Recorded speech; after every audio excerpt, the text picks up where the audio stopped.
And welcome back, everybody, to yet another NNSCRA All-Star Race Weekend interview. Today we're interviewing a guy who really had an amazing season in Mobil Cup Series last year, and this season is doing absolutely incredibly in the Snickers Cup Series in his rookie season. I'm talking about the driver of the number 7 Transformers Chevrolet, and that is James Silverfox. James, thanks for joining me today. Yeah, it's good to see you, Seth. Well, James, a lot of people this season, I think, have really been impressed with how quickly you've adapted over to the Snickers Cup Series.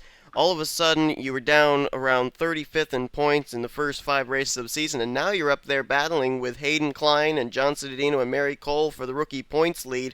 What was it that got the season turned around for you? Well, obviously a lot of luck since almost every race has had a lot of trouble with people keeping their nose clean concerning wrecks and a lot of trouble with car control and stuff like that. We've been really lucky that we've avoided a lot of these wrecks lately. So, Okay, so I guess it just, a lot of people are also yeah. I'm sorry about that. A lot of people are also wondering, with you being a three-time winner last season in the Mobil Cup Series, which has locked you into this season's All-Star race for the Mobil Cup Series. Where has that gone? The being able to dominate as you did last season. I mean, obviously you're doing fairly well right now in the 31, but not really bringing out the domination you had last season. Well, last season we were right in the right place at the a lot of times when I won the Daytona race because I saved enough fuel. I won the Zenjoltis race because I managed to hold off a bunch of people.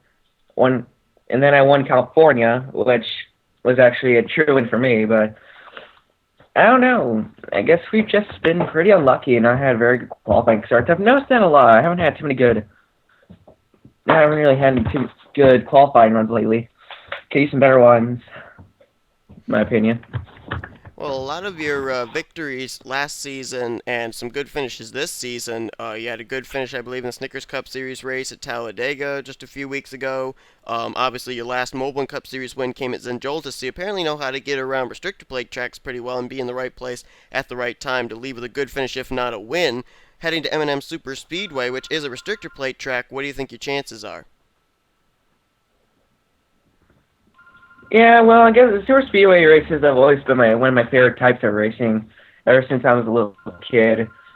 And seeing all these new tracks I've never seen before and getting some wins there, like Zenjoltis, like pretty. And one of my first starts there, got a good finish. And Daytona has always been one of my favorite tracks, and my dream's always been to win a Daytona 500 in out there some in the Sprint Cup someday. But I think super speedway races either will take a lot of luck or gonna take a lot of fuel, concerning Air 2003. So it feels like if you really need to conserve fuel just in case, even if it's a relatively clean super speedway race. It's never a bad thing to keep that fuel meter in a high position. Now, heading into this race, you're going to have no teammates. You are driving the only Tommy Baldwin racing car, no 36 in the field. So, being a single car race team, what's the wheeling and dealing game that's going to go on pit road as far as you're trying to find people to align yourself with so you'll have a drafting partner if it comes down to that in the end? Well, I'm more of a lone wolf kind of guy, but I don't really deny help if I get them. Like I like picking up the strat. Sometimes I like getting pushed by people who also don't have a very large amount of teammates. Like, for example, let's see. Okay, let's just make up something like the 40. Is there a 47? 47? Like, there's a 47 car, and he's like the only car in the field. I'm pretty sure all the single car teams are going to want to work together, and that's what I've been trying to do at these Super Speed races. And sometimes it works, sometimes it doesn't. Sometimes I have the if you can't beat 'em, join 'em attitude with the high teams such as Hendricks and Penske. But either way, I think that we can, using the draft, we can get ourselves up there without having too much help. And I also think it comes down to being friends with who you are. Because, for example, at Talladega, where I got a good push from McCurry to the front, and we did try to work together later on, but it didn't work. But I guess it really depends on who you know and who's willing to work with you. Now, based on the fact that you're battling for the rookie points lead right now, it seems to be really a battle between you and John Cittadino.